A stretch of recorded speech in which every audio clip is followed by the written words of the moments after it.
여러분 안녕하세요. 이번 시간에는 저번 시간에 이제 그 설계 프로세스에 대해서 좀 1번과 2번이 있다라고 설명을 드렸었죠. 한 번만 더 리뷰하고 들어갈게요. 이거에 대해서 사람들이 볶음보 해석을 사실은 풀기가 좀 어려워요. 저도 잘 알고 있는데, 근데 이게 여러 번 이제 계속 적으시면서 풀다 보면 전체적인 프로세스들이 보입니다. 그래서 제가 대면 수업을 들어가서 이 설계 프로세스나 예제 문제를 판서로 해놓은 걸 갖다 좀 드리려고 했었는데, 제 시간을 보고 제가 판서했던 내용을 스캔해서 좀 올려드릴게요. 스캔해서 올려드리고,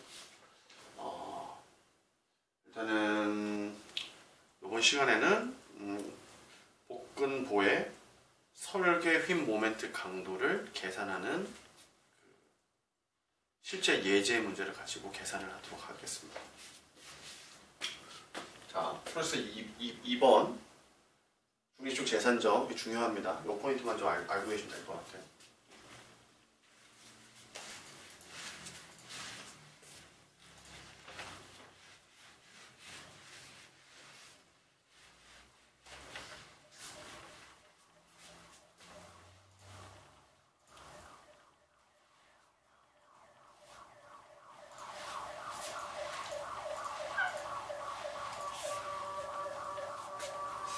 자, 그러면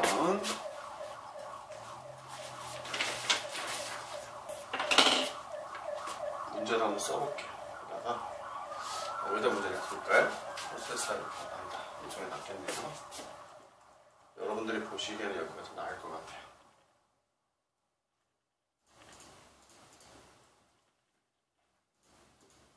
여기 그리는 건 스트럽이죠. 전단철근.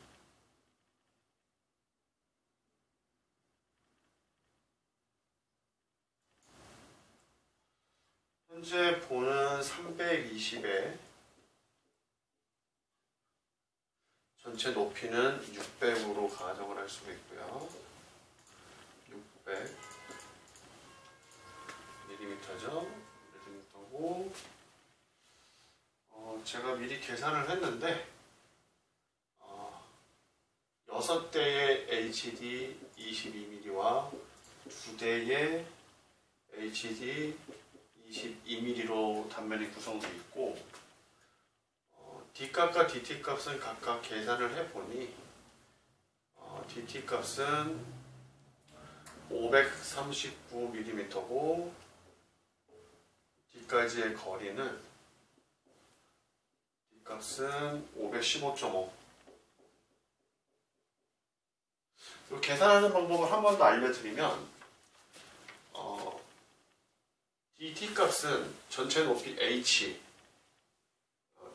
600mm가 되고, 여기에서 피복 두께가 40mm가 그랬죠.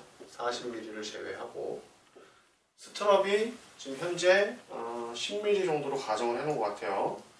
10mm를 가정을 하고, 주근이 22mm니까 나누기 1을 하면 중심까지 거리까지 되겠죠.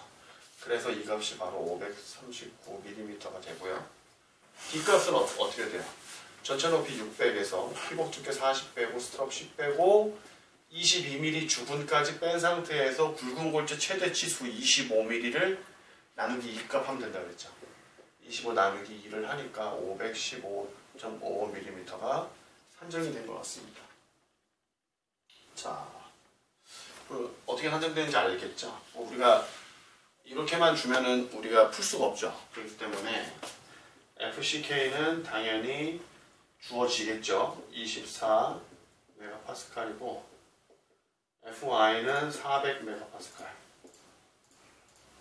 이렇게 주어집니다. 그러면 여기 D' 값도 우리가 알아야 되죠. D' 값은 어떻게 될까요? 600에서 DT 값 빼면 똑같죠. 61mm.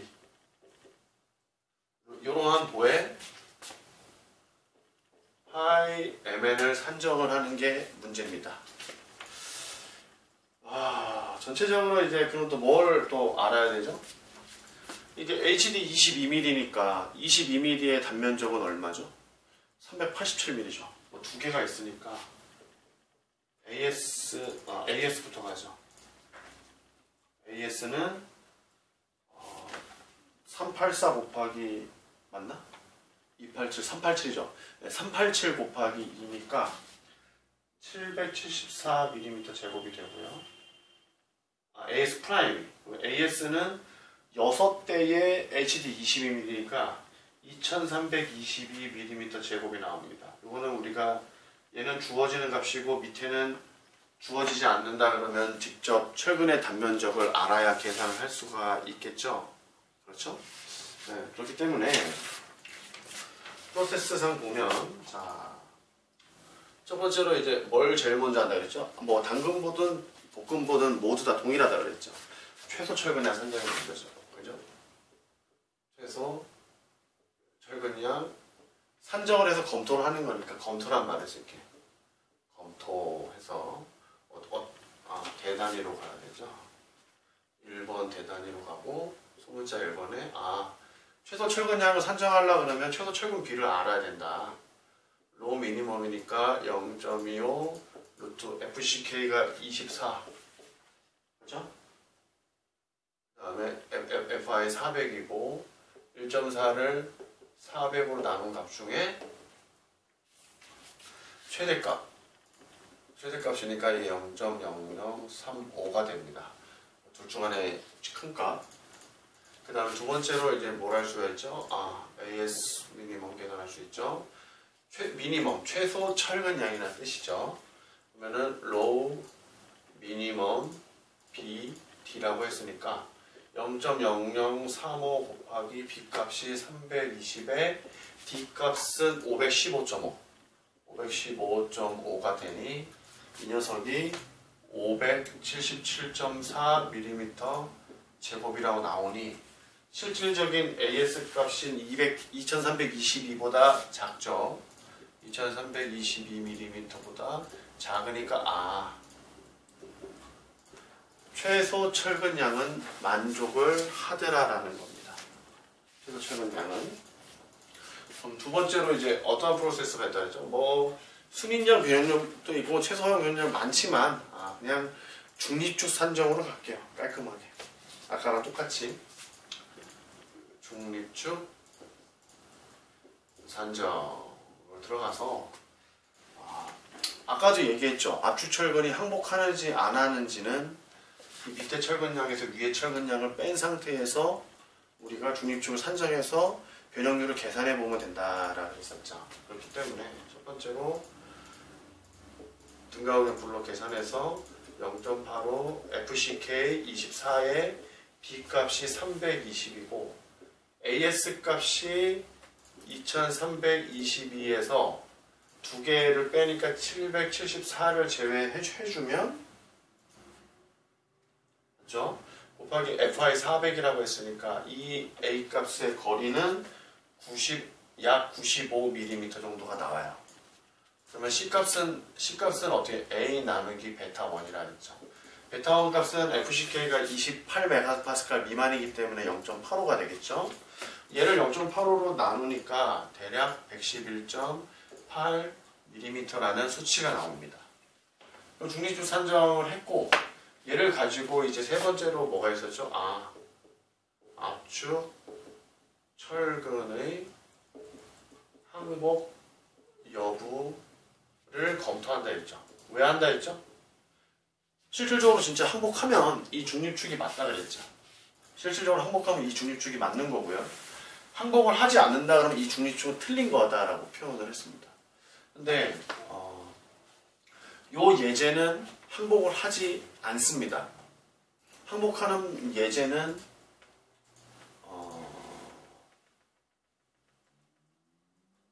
뭐 그것까지 하려고 그러니까 너무 많아서 일단 나중에 문제를 제가 따로 만들어 볼게요.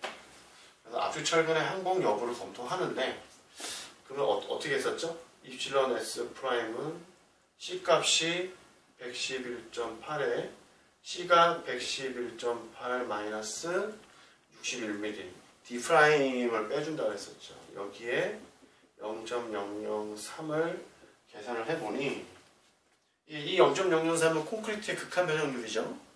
이렇게 해보니 0.0014가 나와서 0.002보다 작다.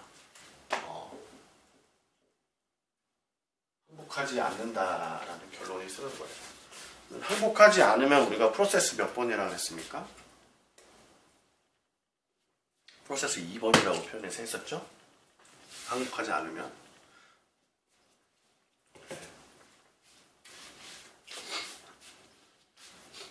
항복하지 않으면 프로세스 2번으로 간다고 얘기를 했었죠. 그렇기 때문에 압축 철근의 항복 여부에서 했기 때문에 이 중립축은 틀린 거야. 얘는 못 써. 다시 뭐 해야 돼? 중립축을 다시 산정한다 해서 중립축 재산정을 한다고 표현했었죠.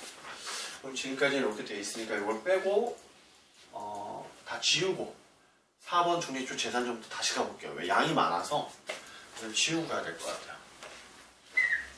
그죠? 그래도 뭐 동영상에서 보시는데 문제는 없을 겁니다. 4번 중립축 재산정에서 CC 플러스 CS는 T다라는 힘의 평면 방정식에 의해서 풀이를 진행할 겁니다. 첫 번째 CC는 어떻게 되죠? 0.85 FCK에 베타1이 24니까 0.85 그대로 쓸 수 있죠. 베타1 C 곱하기 B가 320이죠. 그죠? 두 번째 CS는 어떻게 됩니까? AS 프라임이니까 774mm 제곱 곱하기 바로 쓰지 말까요? 좀 헷갈리니까 AS 프라임의 FY라고 쓰면 안 되죠. FY가 아니라 그랬죠. 항복하지 않으니까 FS라고 프라임이라고 붙일게요. 압축이니까. 붙여도 안 붙여. 그건 자기 마음이에요. 해보면. 그러면 이제 이걸 어떻게 푼다 그랬죠? AS 프라임의 탄성계수 2의 변형률 입실론 S 프라임이라고 그랬죠. 이 앞에 입실론 S 프라임은 이 앞전 압축철근 항복 여부 검토 10과 동일하죠. 그렇기 때문에 AS 프라임을 계산을 하면 774 곱하기 탄성계수 2빵빵 빵빵 곱하기 얘는 탄성계수니까 똑같습니다. 2S입니다. 2S 2빵빵빵빵빵에 C에 C 마이너스 D 프라임이 61mm 1mm에 곱하기 0.003이 되는 거죠. 이렇게 계산할 수가 있고 세 번째로 TS는 어떻게 계산할 수가 있죠? TS는 똑같죠. AS FY니까 2322 곱하기 FY 400 하면 나오겠죠. 전체적으로 보면 이제 이걸 계산을 하면 이게 5548.8 C가 나오죠. 여기 변수가 C니까 여기서 C 값을 도출해내는 게 맞죠. 밑에 건 어떻게 되죠? 밑에 건 464400에 C에 C-61mm라는 식으로 정리가 돼요. 단위는 어떻게 되죠? 단위? 밀리미터 제곱과 뉴턴 per 밀리미터 제곱 곱했으니 당연히 뉴턴만 남겠네요. 뉴턴. 단위는 뉴턴이 됩니다. 얘는 어떻게 되죠? 계산하니까 얘는 928800 그냥 뉴턴이 되죠.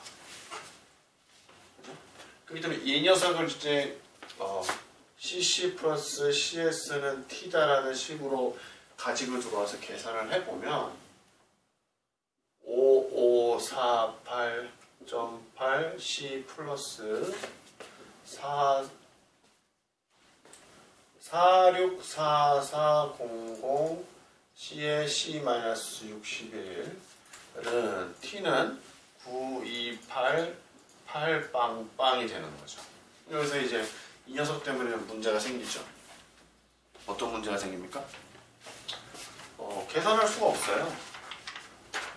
그러면 이제 이 녀석을 각각 얘를 전체에다 C를 다 곱해주면 얘를 없앨 수가 있죠. 그러니까 좌변에도 C를 곱해주고 우변에도 C를 곱해주게 되면 C의 제곱이 되고 C가 날아가고 C가 붙으니 이 녀석들을 계산을 하게 되면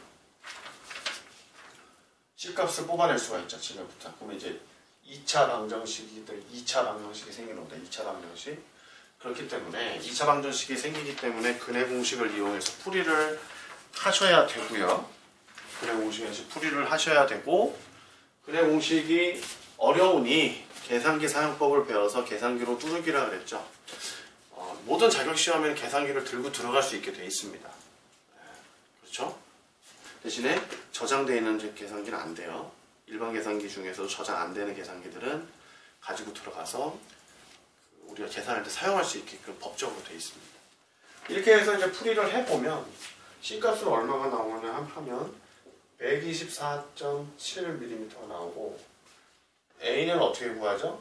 베타 1 C니까 A 값은 106mm가 나와요. 결론적으로 어때요? 아까 2번에서 구한 것보다 중립축이 더 깊죠? 아까 2번에서 계산했을 때는 중립축이 111.8mm였어요. 그러니까 대략 한 13, 4mm 정도 차이가 나는 거죠. 그거에 따라서 압축하거니 항복하고 항복 안 하고가 차이가 발생하는 겁니다. 이렇게 산정을 하게 되면 다섯 번째는 이 중립축이 나왔기 때문에 뭐를 계산해낼 수가 있다? 바로 순인장 변형률을 계산해낼 수가 있습니다.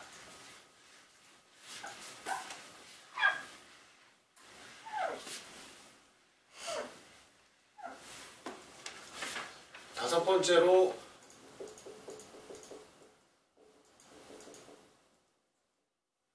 순인장 변형률 입실론 t 값이죠. 계산할 수 있어요. 입실론 t는 아까 C 값이 얼마였냐면은 127.4예요. C 124.7, 그죠? 4.7에 dt-c죠. 539-124.7에 곱하기 0.003 콘크리트의 극한 변형률을 계산해 주니 이 값이 0.010이 나왔다는 거예요. 대충. 얘는 뭐보다 크죠? 0.004보다 크고 2.0 입실론 y보다 크니 얘는 인장 지배 단면이라는 거예요. 자, 한번 더 이걸 그려볼게요. 파이 값에 입실론 s 값이 되고 0.002가 되겠죠. fi 400이니까 여기는 0.005가 되죠. 이렇게 올라가서 이렇게 가니까 여기는 0.85고 여기는 0.95가 되는데 10이니까 여기에 있는 거예요. 0.010이니까. 그러면 당연히 파이 값은 0.85가 되겠죠. 그죠? 쉽죠? 네. 그러면 당연히 파이 값은 0.85로 결정이 됐고, 그렇게 돼서 이제 여섯 번째로 설계 모멘트 강도를 계산해내면 아까 어떻게 계산한다 그랬죠? 파이 m에는 파이에 cc에 d-2분의 a 플러스 전체로 봤을 때 cs에 d 프라임으로 계산한다라고 아까 설명했었죠. 왜? 항복하지 않으니까. 항복하지 않으니까 이렇게 계산한다 그랬죠. 첫 번째 cc 값은 얼마죠? 0.85 FCK. 아까 A 값 계산해냈죠. A가 얼마였죠? C 값으로 가도 되죠? 베타 1 C B320에 C 값을 대입을 했죠. 아까 C는 얼마였죠? C는 124.7mm였습니다. C 값을 대입을 하니 얼마가 나오냐면, 그리고 단위를 킬로뉴턴으로 바꾸면 좋겠죠. 뉴턴을 킬로뉴턴으로 바꿀 때는 10의 마이너스 3승을 해주면 되니까 이게 바로 692 킬로뉴턴이 나왔다고 합니다. 두 번째로 CS 값은 얼마죠? 아까 전에 464400 예, C값이 124.7에 124.7 곱하기 마이너스죠. 미안합니다. 마이너스 D 프라임 값 61mm 이렇게 계산을 했더니 여기다 다 집어넣고 곱하기 10에 마이너스 3승을 했더니 이 값이 237.2kN이 나왔어요. 이 값을 각각 대입을 해줘도 되죠. 각각 대입을 해야 되는 거죠. 결론적으로 세 번째 파이 mn을 보니 파이 값은 아까 0.85라고 했었죠. 아까 변형률이 0.010이니까 0.85에 cc 값이 692에 d 값이 515.5 마이너스 2분의 a 값이 아까 106이었죠. 106 플러스 cs 값이죠. 이게 cc 값이고 cs 값을 계산하니 237.2 헷갈리죠. 237.2 얘 d-d 프라임이라고 표현했으니까 515.5 마이너스 d 프라임이 61이다 했을 때 이 값이 cs 값이 되죠. 이 값이 c 값이 되고 그렇게 되면 전체적으로 계산한 데 있어서 이거 요 값은 지금 킬로뉴턴이죠. 킬로뉴턴의 밀리미터니까 끝에 곱하기 10에 마이너스 3승을 해주면 얘가 메타로 바뀌겠죠. 쭉 계산을 해보면 얼마가 나오냐 하면 363.7 킬로뉴턴 메다라는 설계 모멘트 강도를 계산해낼 수 있다라는 겁니다. 자, 어때요? 이번에는 저희가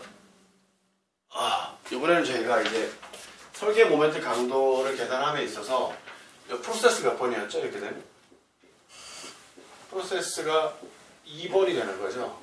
2번에 대한 프로세스가 있고 1번에 대한 프로세스가 있는데 1번 문제는 만들려고 하면 만들 수는 있겠어요. 근데 인장철근이 많아지면 되겠죠. 그럼 중립축이 올라갈 거니까. 그죠?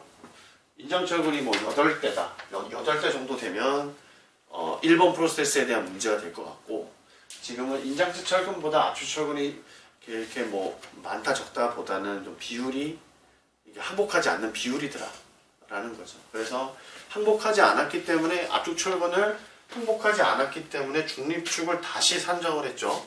그죠? 왜냐하면은 항복하는 줄 알고 뺀 거죠. 압축철근을 그냥 4대로만 계산을 했는데 그래도 걔가 항복하지 않는다라는 거예요. 그렇기 때문에 그 중립축 값은 틀린 값이 되고 그래서 새로 구한 중립축으로 cc 플러스 cs는 t다라는 힘의 평형 방정식에 의해서 2차 방정식으로 인해서 풀어낸 중립축 값이 제대로 된 중립축 값이다.